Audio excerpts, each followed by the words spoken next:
Mga kapuso, hibaloon nato ng pinakaulihing nga lakat sang panahon upod kay Pag-asa Iloilo weather forecaster Michael Viola. Magandang araw po sa inyong lahat at narito ang pinakahuling update hinggil sa magiging lagay ng ating panahon.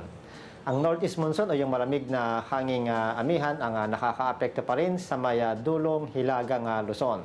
Samantala, dito naman sa atin sa probinsya ng Iloilo at natitirang bahagi ng Western Visayas ay generally fair weather pa rin. Ibig sabihin, patuloy pa rin tayo makakaranas na magandang lagay ng panahon.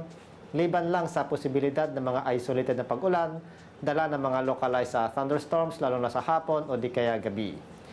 Ang ihip ng hangin ay magiging mahina hanggang sa katamtaman na nagmumula sa hilagang silangan at yung ating mga bibayang dagat ay magiging banayad hanggang sa katamtaman lamang yung pag-alon.